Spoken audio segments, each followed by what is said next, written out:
Hi, everyone. Welcome to the Walk to Wealth podcast. I have a very special guest with me, my good friend, Tammie Crainich. Tammie, for anyone that may not know you, what's your elevator pitch? Tell us about yourself. Hi, John. Thank you so much for inviting me. I'm so excited to talk to your listeners. I've been listening to your podcast myself, so I'm excited. It's an honor to be a speaker, a guest speaker. So thank you Thank so you. much. Thank you.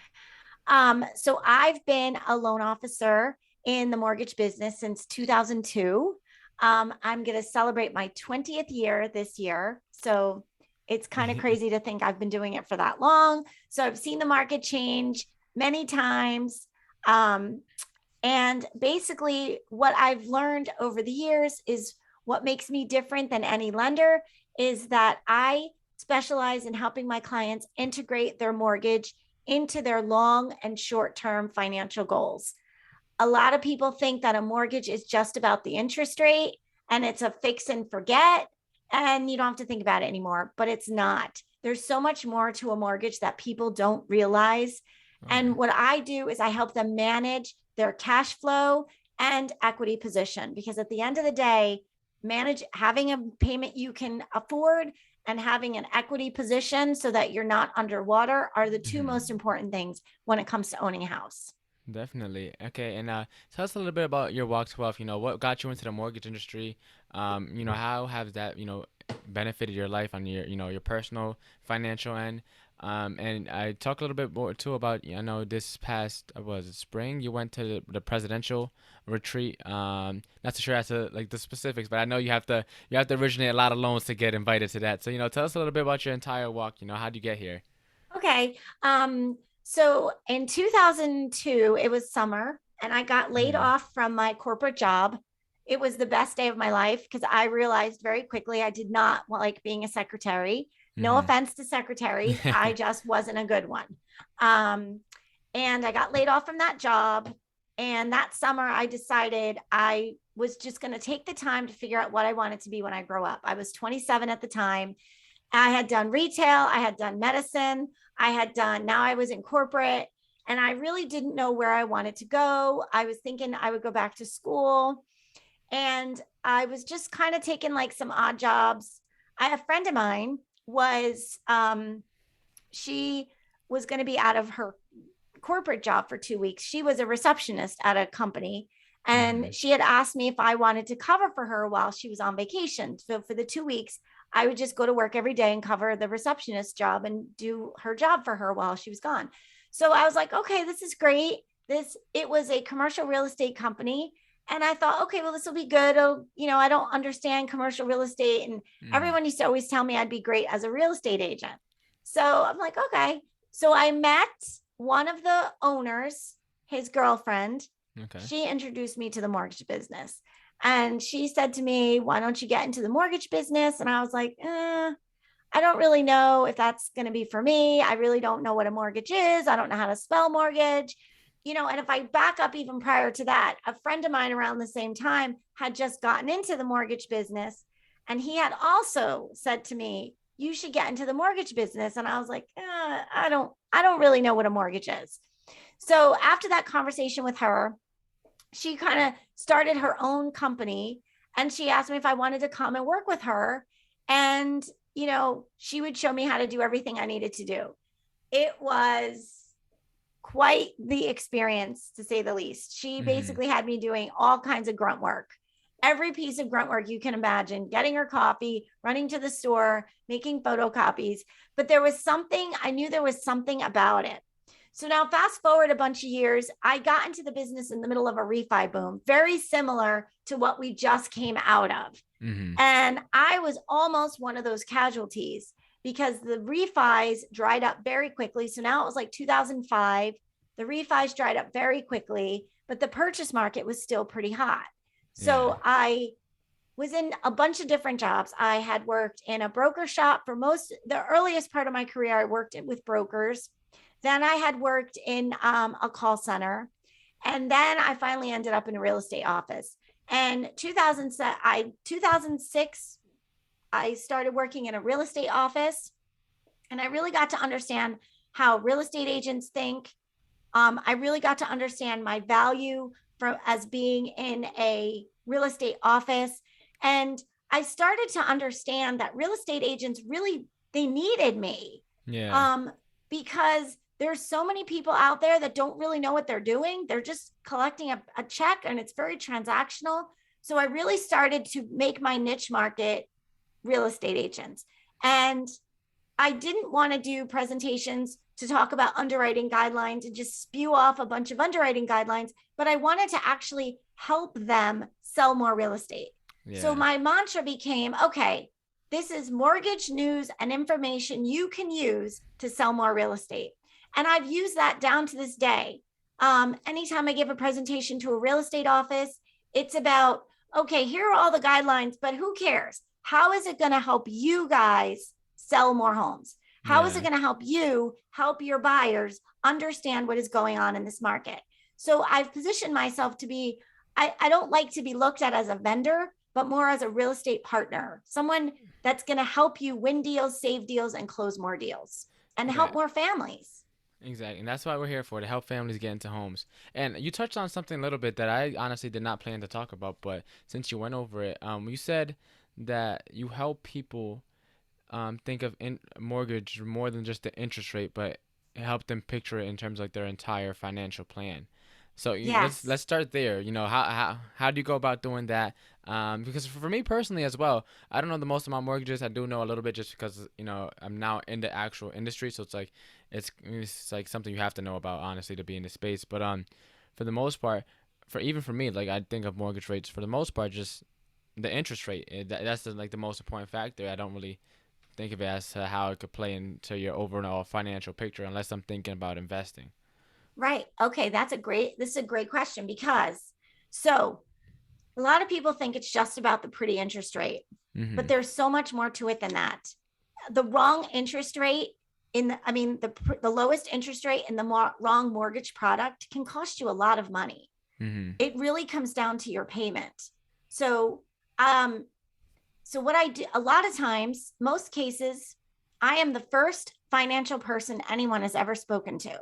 Yeah. So you're trusting this big financial decision that you're going to make to someone on an internet that you've never met. Yeah. Or they walk into a bank and I will ask them, well, did you Google your loan officer? No, most times they don't even remember the person's name. So if you're going to trust this person with this huge debt that you're about to take on, how do you not even remember their name?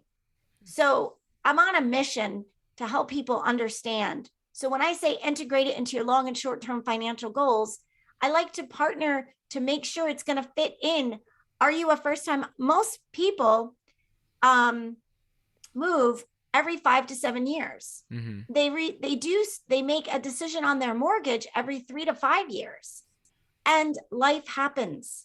You lose a job, you get a new job, you get promoted, you have a baby, you have baby number 2, you have baby number 3. Baby number 3 usually means a bigger house.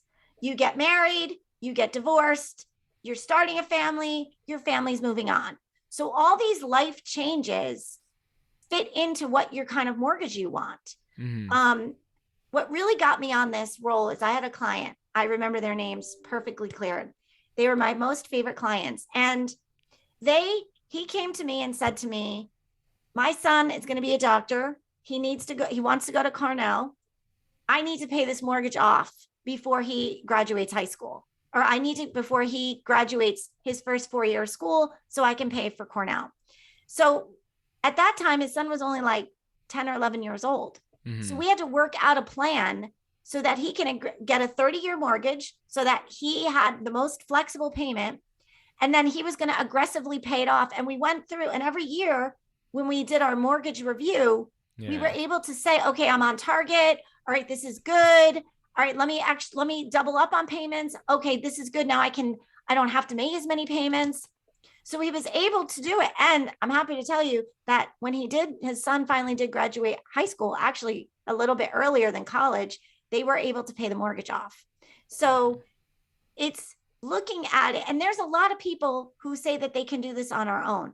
You know what? There's a lot of things we can do on our own. We can clean our own houses. We can clean our own cars. We can walk our own dogs. We can make our own food. But yet we order out. we have house cleaners, Keeping. we go to Mm-hmm. the car wash, we hire dog walkers because we want professional people to walk us through these steps. So that Mm-hmm. is what it is. So when you're first getting your mortgage, the first thing I need to know is this the forever home? Yeah. Or is this the better than renting home? Or is this the mom is kicking me out and I have to get a new house? I have to do something house. Yeah. So it's usually the first step. Well, then how do I help position you for the next one and the next one? And now when you make it to your third or fourth house and you're in your forever home and you've got your little family going, well, now how do I help you get investment properties? How do you invest in real estate? How do you go into commercial real estate? How do you Mm-hmm. snap up a bunch of little condos and maximize your cash flow? And Yeah. never in those conversations is it ever about the interest rate. It's always about what is the monthly payment and how do I maximize that payment? Mm-hmm. And so, let's see, where do we start? Sheesh, you went through a whole lot right now. Um, so I think personally, at least from what I've seen, a lot of people first talk to lenders before they talk to agents. As you know, a lot of people try to like, disregard the agent unless necessary at all costs and try to avoid agent. So if someone were to potentially start thinking about like, potentially either moving out or mom's kicking them out or whatever the situation is, how does one prepare prior to that? Or if they know someone's going to kick them out, so prior to them actually meeting with you, how does one begin preparing and getting themselves ready if they have, the thought came to their mind? That is such a great question. So there are three things you need to buy a house. You need Mm-hmm. credit, you need income, and you need assets. Yes, there are programs that offer down payment assistance. We could talk about that and my opinion on that. But those three things you need. If you are weak in one of those areas, then the other two have to be exceptional. So Mm-hmm. credit, if you are first, starting out and you're listening to this and you're young, you're high school age, you're college age, you have got to establish good credit. Um, Having excellent credit is going to give you more opportunities. And Mm-hmm. excellent credit is 720 and above. We can work with lower credit, but 720 and above, your credit is like your reputation. Once Yeah. it's tarnished or once it's ruined, it's very hard to fix. And fixing it is like trying to quit smoking or trying to lose weight. Mm-hmm. Usually you need help to do it. So rather than getting to that point, don't even start. Make it a habit to pay your credit cards off every month, no matter what. Credit cards are not bad. A lot of consumer debt and carrying balances is not good. You Yeah. want to be able to pay those balances off every month. So you have to live within your means. The second thing is you need to save money. There are down payment assistance programs available, but there is nothing better than having a house with equity in it. Mm-hmm. So the minimum down payment requirement is 3%. And I think that's a really great place to start. If you've got excellent credit and you've saved up a 3% down payment on a $300,000 house, that's about 10 grand. That is money that you can save up in a year. Mm-hmm. Along with that is you need to save your money. 10% of your take home pay should go in a savings account every week, every time you get paid, no matter what. You should Mm-hmm. pay yourself first because then that day is going to come. And there's so many people who are not able to buy houses because they don't have a down payment. Yeah, definitely. And so let's take it back to the beginning where you talked about credit a little bit. Um, so for credit cards, I know I talked about credit cards on one of my episodes. I'm a big fan of credit cards and playing around with them. I may have too many credit cards for most people's liking or taste, but My that's husband just me. actually has I 17 know. credit cards. We It's we talked crazy. about it at one time, where all the points and everything. Yeah, so Yep. I'm one of the Yep. points guys as well. I love talking about points. But for credit, let's talk a little bit more about. So I know for, I guess national things like you can have a certain credit score of those 500, but typically most lenders have like overlays on top of that. So like, let's talk about a little bit about like minimums. Where should they be at least? And is there a point where a high credit score doesn't benefit you anymore as well? So let's start there. Okay. So the lowest you can go is a 580. But Mm, usually, if you have a 580, it's not the number that matters. It's the why is it a 580. yeah. And unfortunately, when you see a five under in the 500s, It's usually defaulted student loan debt. It's missed payments on a car loan. It's repossessions. It could be back child support. A lot of times it has to do with federal debt. And that is very hard to overcome. The best credit score where it stops mattering is a 740. If you have a 740, 740 and 800 are the same options, same abilities. So anything above a 740 should be everyone's goal. A lot of things are taken into consideration as well, like how long have you had your credit? So if you just open up your first credit card and you missed a payment on it, your credit's going to go right in the toilet that very quickly. But if you make payments on it consistently, they usually want to see a 2-year track record. It's good to have 3 active trade lines and have them for about 2 to 3 years. So the minute you can apply for credit, you should.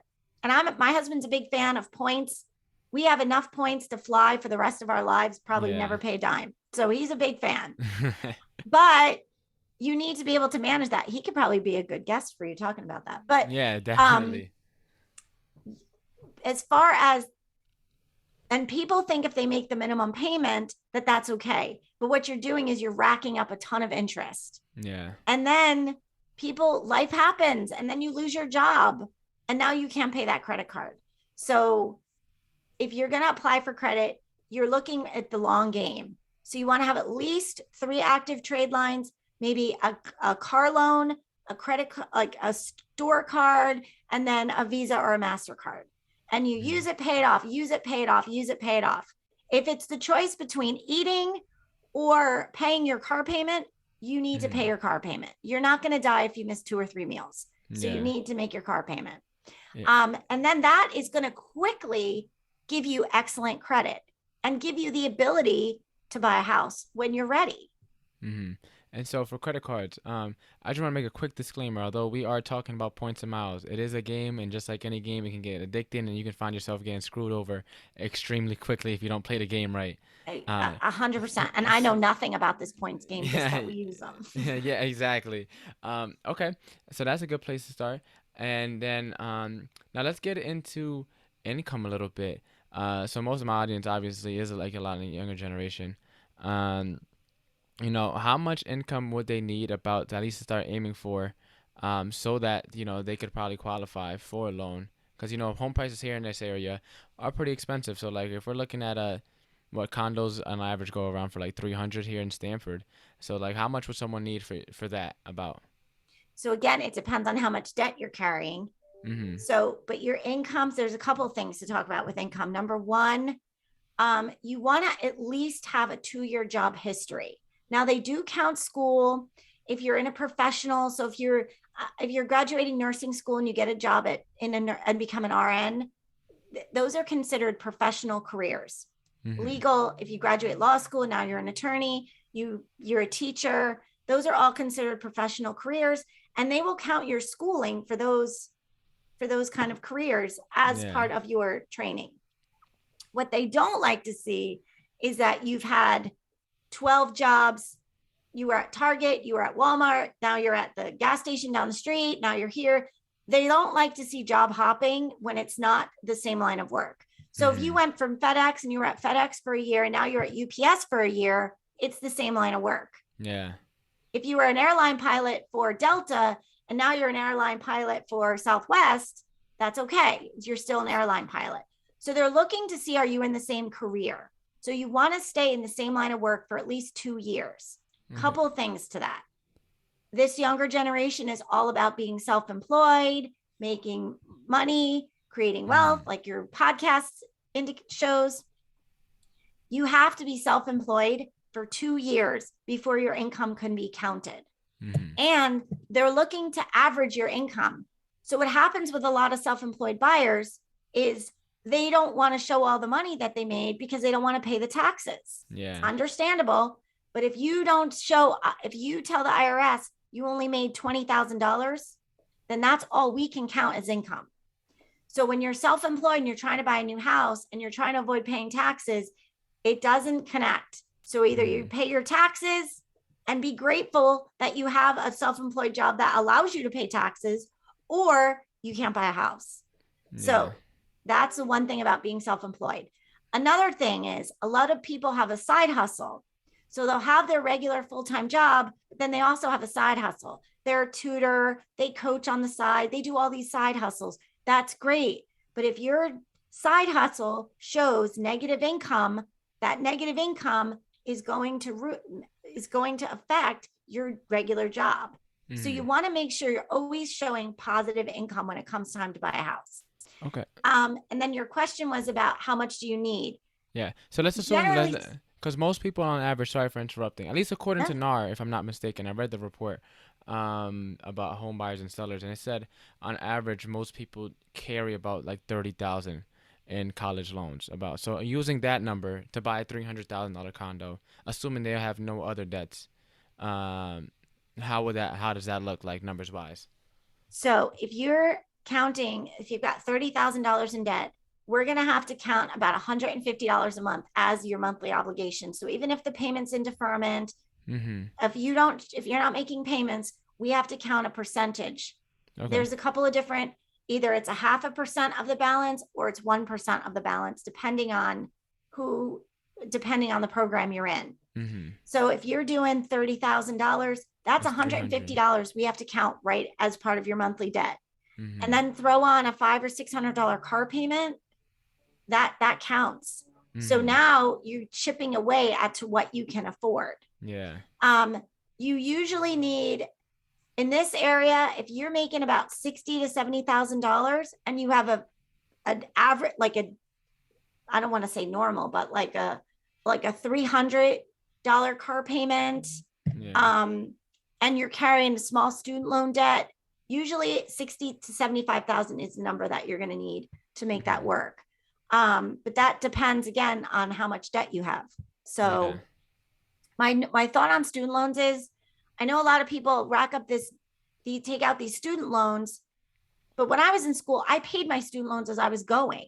Yeah. So there's nothing that says you can't pay your student loans while you're in school. When I was in school, I was working and I was paying my student loans as I went. So I didn't rack up this debt. So Yeah. we don't have to take on all this debt. We can just pay our student loans as we go. Yeah, definitely. You took a slightly different approach than I did. I left school 2 years in, but for the 2 years that I did have student loans, I used it to invest. So all my student loan money is now in index funds and Tesla. And so Okay. yeah, I've everything. heard people do that too. Yeah, so all my student loans they're all in, and as I said, they're all in high like pretty much very. I have one with Fidelity. I have a couple with Fidelity, and some of them have literally zero expense expense cost thingy. So it's like I'm not paying for them to be managed. And then one of them is with Schwab, which is my high dividend one. So every quarter I'm getting dividends, and that's paying pretty well. And so yeah, So that's what that's I did with great. my Now you student should be loans. using those dividends to pay the student loans down. I haven't thought about that because I just normally just reinvest the dividends and just have it Yeah. go back into buying You're the. going to have to pay those student loans. People think they go away. And I will Yeah. tell you the kiss of death, more than anything else, the kiss of death is missing payments on your student loans Yeah, that's my because goal. you cannot recover from that. My goal is to pay off my student loans by the end of this year, and luckily it doesn't take that many houses to pay that off because I'm only 20,000 in, and if worse comes to worse, and I have to sell, I just sell off and pay it all off because I made way more than what I invested, so Yeah. I'm in a pretty good Well, situation. right now, since you're not in a position to buy a house at this point in time, Yeah, just keep going. But then at some point, you're going to have to know before you buy a house, you're going to want to pay those off. yeah. The goal is by the end of this year. The goal is by the end of this year, and then the third thing that we talked about, you said is talked about Assets. assets, yeah, and so you also talked about paying yourself first. So for someone starting off, which route would you suggest going with that? 10% of your take home pay is the bare minimum. Yeah. So if you get $1,500 a week, or $1,500 every 2 weeks, then you should be taking $150 of that money and saving it. Do a Robinhood or a Schwab and just, you may not have enough to invest because I think Schwab is probably maybe $5,000 that they want first. So Yeah. you just put $150 in there. And then when you get to $5,000, then you can do what's called split stocks, where you Yeah. pick 5 of your favorite stocks and divide it among $5,000. And then now every time you pay yourself 10% of your take home pay, you can take that money and invest it and split it among those 5 stocks. Mm. And you'll see how that will grow over time. Yeah, definitely. So now let's shift gears a little bit. So most people now, if I'm not mistaken, are waiting longer and longer to buy their first home. If I'm not mistaken. Can you talk a little bit more about, why home ownership is actually way more important than people realize, and why renting, for the most part, is doing people more harm than good? So my thought on this is a lot of people, you have to live somewhere, right? So Yeah. either you're living in mom and dad's basement, you're going to live in a cave, you're going to live on I-95 somewhere, Yeah. um, or you're going to have to rent. So you need to live somewhere. So your choices, I mean, basically you have 3 choices. You can stay with your parents, you can rent, or you can buy your own place. Yeah. Um, Living with your parents works for a while. I did it as long as I could. So it works for a while. And in that time period, you should be saving money. Hmm. The second option is to rent. When you're renting, you're actually paying someone else's mortgage, and you're paying 100% interest. Everybody's always concerned about what the interest rate is, but you're paying 100% of what someone else is making money on you. Hmm. If their mortgage is $2,000 and they're charging you 25, they're cash flowing. So you're paying 100% interest on that. At the end of 5 years, you have nothing left. Hmm. Now, when you're buying, yes, there's a little bit of money that you have to pay up front. We've got down payment. We talked a little bit about, we've got closing costs. So maybe it's going to cost you $20,000 to buy your first place. But then in 5 years, you're going to have equity to show for it. I don't have the exact numbers to Yeah. give you, but if you just keep making those payments, all of that principal payment is being applied towards your equity. Yeah. When you're Really paying quickly, rent, five uh, years later, you still have nothing. so for anyone that may not know, what do you mean by equity? What's equity? I know we both Equity know what it is the means. difference of what you owe on the house versus how much of that is yours. So the Hmm. equity is your money. So, for example, a person who has no mortgage but owns the house with no mortgage, they're sitting on a pile of cash. That entire price of that house, if it's a house for 300, a condo for 300,000 with no mortgage, they essentially have a $300,000 asset. Hmm. If it's if it's worth 300,000 and they owe 150, they have 50% equity. So that 150 is still held by the bank, but the Hmm. other 150 is theirs. It's their money. And then once someone started accumulating some of this equity, they bought their first home, they're paying it down, and the home prices are, going up slowly. What opportunities start to open up for them once they start getting this equity? So that's why equity position is so important. You want to at least have a 20% equity position. Once you have 20% or more, now you can start tapping into that equity a little bit, that Hmm. cash that's yours to do other things with. You Yeah. can take out a 10% home equity loan and tap into the free equity, not free, but tap into the equity that's yours and buy an investment property, Hmm. or take that money and invest it into the stock market, into the S&P, or take it and maybe do a rehab property, buy a small place and fix it and flip it. Hmm. So there's lots of things that you can do. And what's nice about it is you borrow that money, then you pay it back, then you borrow it again. So every Hmm. time, so that becomes money that is yours to do with whatever you need to do. Some people can be foolish. I think it's foolish, but you don't Yeah. want to pay bills with it. Although it happens, people get themselves into consumer debt. Now we use Yeah. that equity to pay off bills. Some people will use that money to go on lavish vacations. Some people use it to buy vacation homes. You can use it for all these things. You can use it to buy investment property, as we said, and you can buy it to do fix and flips, which is a fun thing to do with it. Yeah, definitely. Then to shift gears a little bit more again, to talk about down payment assistance, because a lot of people have swiped up on my personal like Instagram stories. It's like, oh, John, you can really, only need like 3% down, or I thought you needed 20% down. I thought you needed 15, 25% down. Some people are on the other side of the spectrum, are like, oh, I thought you couldn't go 0% down. And a lot of people too also they'd rather just put no money down. Like, can you talk a little bit more about like the drawbacks of using no money down or using, and then go a little bit into using the down payment assistance stuff and going over 100% financing? Okay, yep. So there are some great down payment assistance programs, and Connecticut has some great ones. They're about to come out with one. They've already announced it, The but they time to haven't own. the time to own. Hmm. So, but the problem with these programs is they're limited in what you can buy. Yeah, Um, Now, I don't know all the details yet about the one that the state came out with. that was like this week Um, it came out with, or last yeah, they week, just came last out week. like last week. They just came out this, so we're in the middle of Hmm. getting trained on it. But my experience with down payment assistance is it limits how much you can borrow. Hmm. So in most cases, I know HDF is another popular one. In Yeah. most cases, there are income limits with the home, every home buying. The one that just came out with the state, Yeah, time to own. time to own. Yeah. With the time to own one, the income limit is $112,000. So if Hmm. you make more than $112,000, you're not going to qualify. That's going to eliminate like 50% right off the bat. The other problem is um, the debt, because if you've got too much debt, the debt to income ratio, meaning how much debt you have versus how much income you have, it's going to Hmm. be tight. So in most cases, down payment assistance is somewhere between 43% and 45% of your gross income. So Hmm. if you make $5,000 a month, that means your mortgage, your taxes, your homeowner's insurance, your mortgage insurance, and whatever consumer debt you have cannot be higher than $2,200. Hmm. And sometimes that, if you've got student loan debt and a big car payment, and you've got credit cards that you haven't paid off, $7,000 in credit card debt, that's going to limit what you can borrow.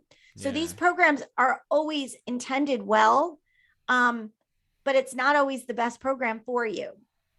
Now, another thing I've seen with some of these down payment assistance programs, some of them require you to pay the loan back. This, Yeah. the one that we're talking about here, the one for Connecticut, this one is going to be forgivable over a certain amount of time. Yeah. It's like Those are every year it forgives 1 year off of it. every year it's going to forgive. Yes. So it'll be interesting to see what the guidelines are, because they haven't come out with the guidelines yet. That's just, Hmm. my phone is ringing off the hook about it. So we're getting there. Um, but then what's going to happen is a lot of people don't save up money. So my opinion on this is, if you're not disciplined enough to save up money, 3% for a down payment, Hmm. and then you keep racking up all of this debt, is the down payment assistance really going to help the situation? Hmm. So I think it's a good program to help people get started, but it's, I think there's so many restrictions to it, and I think it doesn't teach people how to be disciplined. Yeah. So I think it's one of those. Down payment assistance is a great program, but I'm someone who believes it's more important to be disciplined enough to try to save up the at least 3% for a down payment. Yeah. And then another thing too, like with the down payment programs, I know a lot of them like force you to be owner occupied. So then a lot of the stuff where you want to, leave, rent that property out, buy another one and stuff like that, it limits the amount of creativity you can use once you start tapping into some of that equity. Correct? That's 100% correct. Yes. If a lot of times people want an FHA loan because it's the lowest down payment, 3.5% down payment, that you can get up to 6% seller's credit towards closing costs. So that's usually the most popular. Hmm. But you can only have one FHA loan at a time. There are Yeah. some restrictions to that. So in some cases, you can have more, but you can't buy the house you live in for FHA. And then, oh, now a year later, I'm going to go do the same thing. I listen to Bigger Pockets. I hear all those investor Yeah. stuff. You can't have two FHA loans. So you have an FHA loan, you're going to have to refinance out of it before you can get another FHA loan. And then you have to have enough equity in there to get out of it. So Hmm. there's not this rule where you have to stay in it for a year. Um, if you're in an FHA loan, you're going to be in the FHA loan until you can get out of and refinance out of the FHA loan. Yeah. Same thing with these state programs and grant programs. Sometimes you have to stay in that house for a certain period of time before it's forgivable. There's a really popular one called the Good Neighbor Next Door program. And Mm-hmm. this is a program where you can buy the house for 50% off, and then they forgive the second mortgage after 3 years. But you have to stay in that house for 3 years.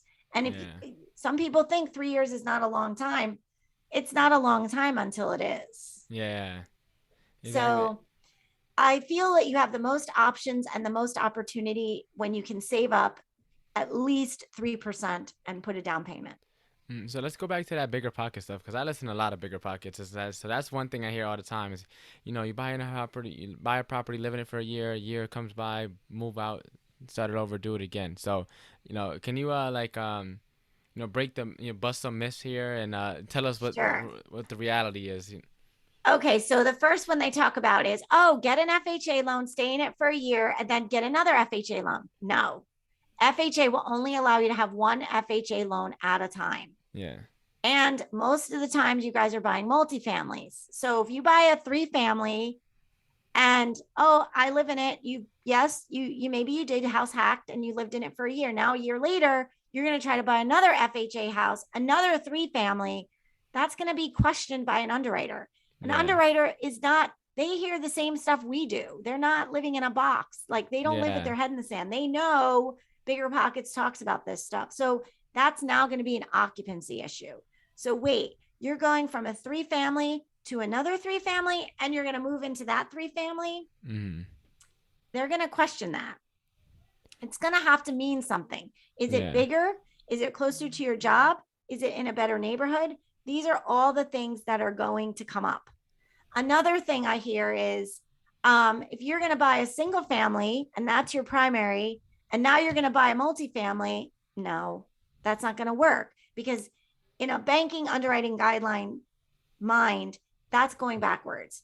Most people do not go from a single family to a multifamily. They'll go from a multifamily to a single family. Yeah. But it looks like now you're just buying this multifamily because you want the better terms. So it doesn't work like that. So how could one then successfully house hack for a year, move out, and get another spot without having to sell the first spot? How would one do that properly and without getting, into FHA guidelines and, Yep. Like, the best way to do it is you buy your multifamily. The minimum down payment at the time of this recording is 15% down. So you're going to put 15% down. You get it conventional and you put your 15% down. Then you have to, and then that's it. Then you're good. You don't have to refinance out of it. Then you go and do it again. And because it's a conventional loans do not have the same restrictions that FHA has. Mm-hmm. So yeah, FHA is great because it's a low down payment, but it's definitely going to be there's going to be some creativeness when it comes to trying to buy your next multifamily. With a conventional loan, it's okay. And then you're going to keep paying that down. And now you go and do it again. They're okay with that because now we can count the rental income. You're good.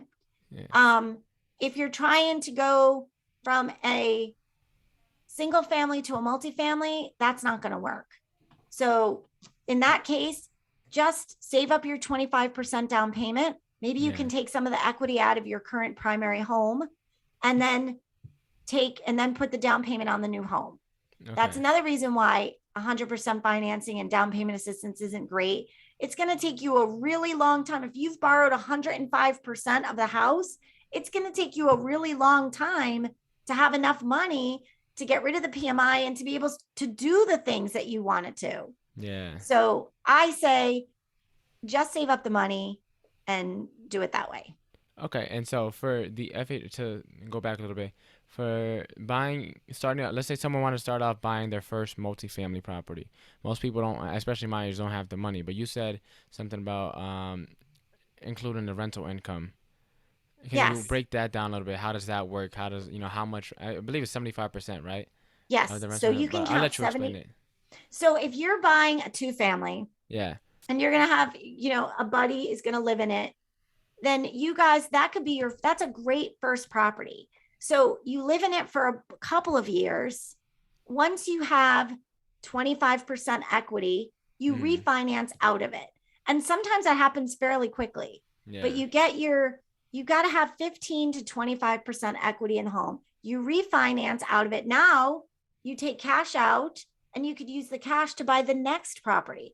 Mm-hmm. So you're in it for the long game. I think what a lot of people get confused with is they're trying to do this quickly. They want to buy Yeah. multifamilies like one a year. And if you're doing this with very little money, that takes a little bit of time to do. Mm-hmm. And I hear the other people's money, there's hard money lenders and stuff like that. But if you just want to do it organically, you just Yeah. buy it, you live in it for a couple of years, you keep taking the money and then paying the cash flow that you get from the rental property, you take it and keep putting it down on your principal payment. Mm-hmm. Then at some point, because you're talking to a lender like me who knows what you're doing, checking in with you, where's the market? Do we have enough equity yet? Um, and then I could run an analysis for you and see, like, you know what? I think the house is going to appraise. You've paid it down. So Yeah. between paying it down and appreciation, there's enough here to refinance and pull a little bit of cash out to go Mm-hmm. and do it again. So can you explain that to me? Because that now you lost me actually a little bit. So refinancing. So I know with a HELOC you have to. It's like you're taking a loan it's against your home.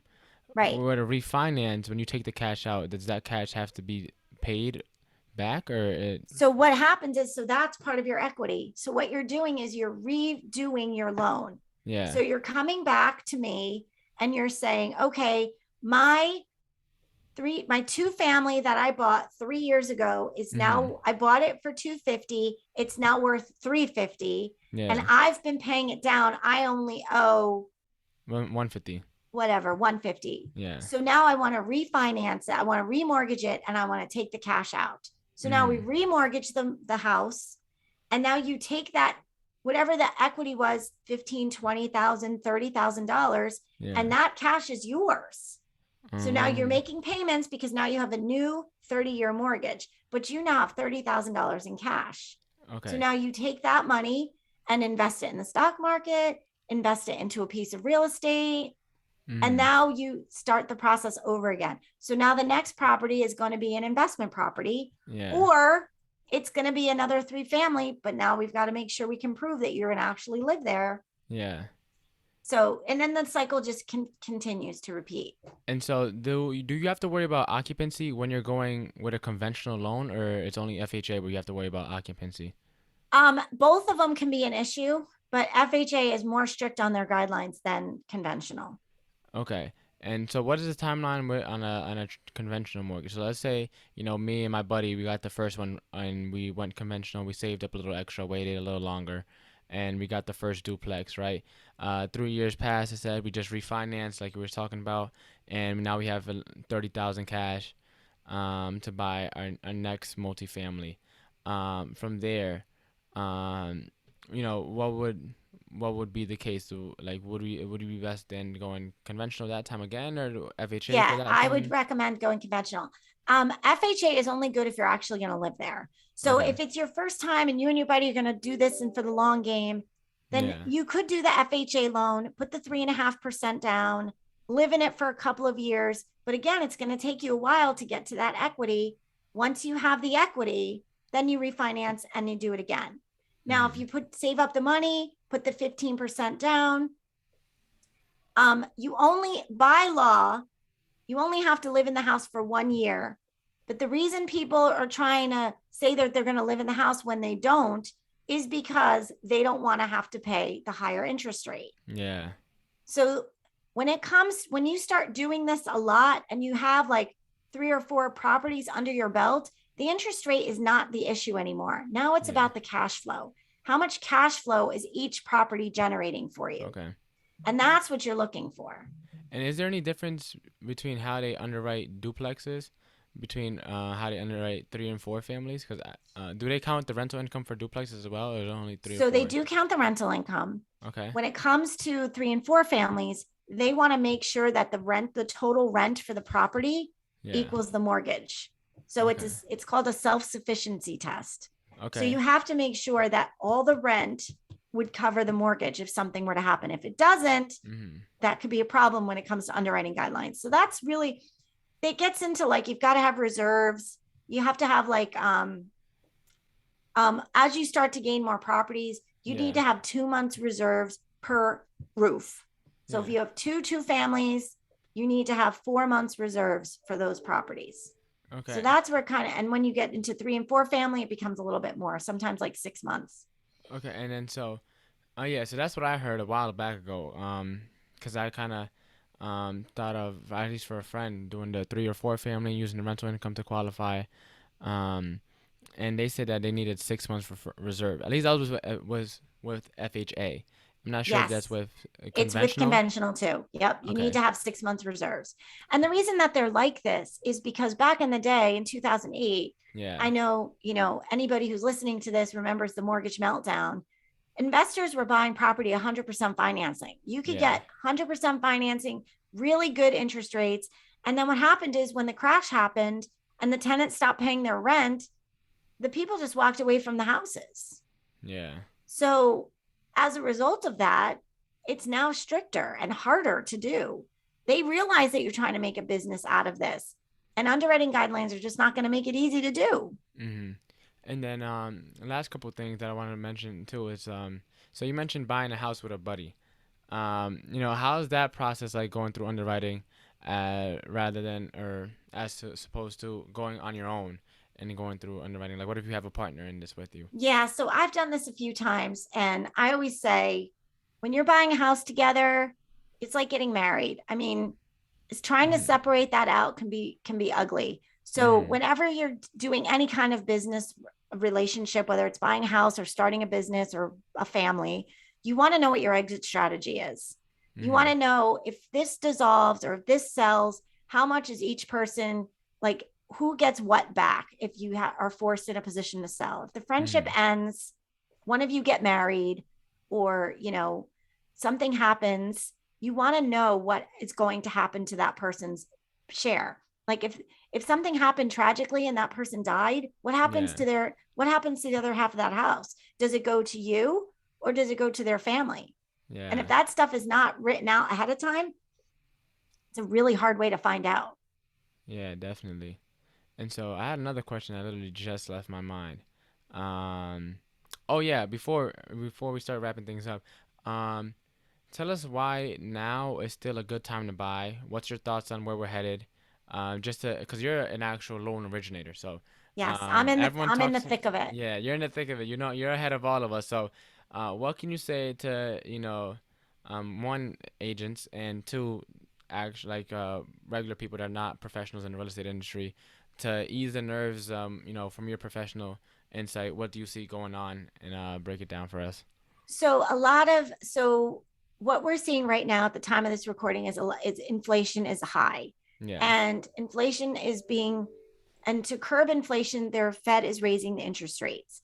The Fed raising the interest rates is basically how much it costs for banks to lend money to each other. That's Mm-hmm. actually a good thing for mortgage interest rates, but inflation is like kryptonite to mortgage interest rates. So the higher inflation goes, the higher that mortgage interest rates go.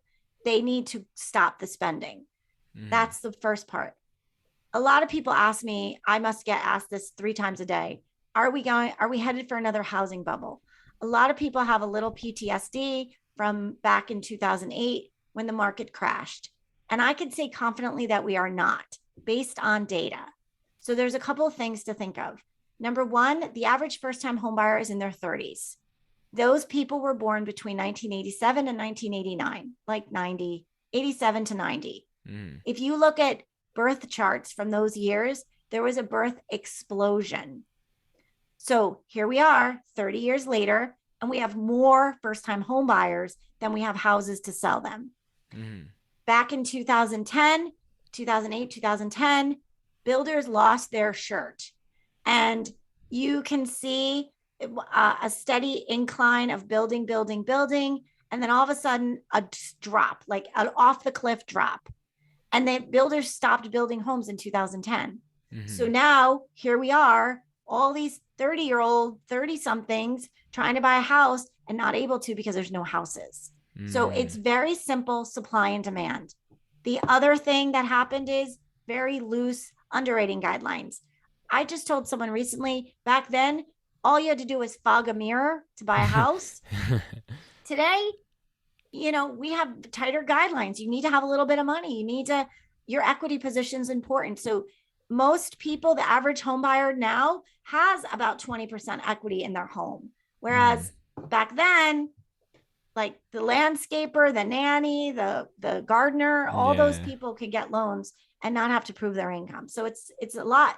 So that was inflated. The appreciation we're seeing today is just simple economics. It's based on supply and demand. So eventually, I think it's with these interest rates going up a little bit, I think that's going to curb some buyers. It's going to take some buyers out of the market, and it's going to make it easy for people who can afford to buy a house to be able to buy a house. And I always tell people this: the interest rates are temporary; they'll go down again. History shows that when there's inflation, then there's a recession, there's also a war. So between all those things, and then after that comes the lower interest rates. It's happened Mm. throughout history since the 70s. Okay. And So this then will pass. we're just in a phase right now. Yep, it's just winter. We're It just just- in winter. Okay, and so Tammie, do you have anything coming up? Any new, I don't know, loan products or any new like books or speaking events or something, anything classes that you have coming up, seminars maybe? Well, I definitely encourage everyone to follow me on YouTube. I do keep my YouTube channel up to date. If you don't know this, I am the Reno Queen of Connecticut. Renovation loans are my absolute favorite. You take a sad house in a fabulous neighborhood and you make it awesome. So if you Mm. ever walk into a house and you say, wow, I love this house, but we can make that but beautiful. Yeah. So renovation loans are my jam. So definitely follow me on YouTube, Facebook. I have a Facebook group called Mortgage Dish where we dish all things mortgages, Hmm. and Instagram as well. So I do a lot of Zoom calls, and I wish I had a book. I'm working on a book, but I don't have a book published yet. So Okay. And when you're not busy saving the world with your loan products, so what do you do like on the side? for fun, I love to play golf. So I love summer. I love summer so much. I literally count down the days until summer. But I play a lot of golf. So in the summer, I play golf. I'm in a golf league Okay. with my ladies, and we have a great time. I also love to read. I'm in two book clubs. I'm in a business book club and of just a regular non-fiction book club where, again, my ladies with a glass of wine. So I love doing Hmm. that. So, and then really, I spend so much time with people that I really just love to be with my hubby and my puppy and just sit on the beach or binge something on TV. I love TV. I don't have much time to watch it, but I love TV. Yeah. So Okay. that's what And I do for fun. any books that you would recommend to anyone, business related or fiction? So I just finished reading the book Finish Okay. by John Acuff. It was awesome. It's basically like how to finish because most people are habitual starters. Yeah. So they just don't know how to finish things. So there were some great tips I got in that, the good, easy read. And then for fiction, we just read the book Exiles. I don't have the writer's name in front of me at this moment, but she's a famous writer. Also, really good book and like a part of history that I didn't know about. So it was a really good book, and it's very fitting for the times we live in now. So Okay. And how many books do you read a year on average? Would you suggest? Like, would you I would probably estimate? say between both book clubs, I probably read about 20 books a year Which is pretty good. The between average. and I I do cheat. mean, I read Audible, which I don't think is cheating because it's not. It's I'm not. still Not at getting all. the information. Exactly. So As long between as it gets audio there. books and reading books, I'm I'm a nerd. I'm a junkie when it comes to learning. I listen to podcasts. Yeah. I devour podcasts. I love reading books, fiction and nonfiction. Alrighty. And so we are up to our last rapid fire question round to catch you off a little bit off guard, get to know a little bit more about Tammie. Not for some pretty easy questions. So we'll start off with something easy. What's your favorite condiment and why? My favorite condiment, Yeah, ketchup. I love ketchup. can't go wrong, right? Ketchup with everything. Favorite pizza topping? Pepperoni. Pepperoni. If you could travel to one place in the world, where would it be? One place in the world. Actually, I really would love to do the Tudor tours in London, see Okay. where Henry VIII was and all that kind of stuff. So, yeah. So, right now, I'd like to go to London and do the Tudor tours. Okay. If you had to pick a superpower, what would it be? Reading minds. Okay. And Yeah. then the last question is, if you had a DJ name, what would your DJ name be if you were a DJ? Probably something with my name in it. So, I know I make a lot of martini drinks. So, it'd probably be like Tamtini. I love to tam dazzle. So, it'd probably be like, you know, Tam Spin, or do they even spin records anymore? I don't even No, know no, what DJs no, they do. don't. So I'm aging myself. gonna give you a name. Tammy two times.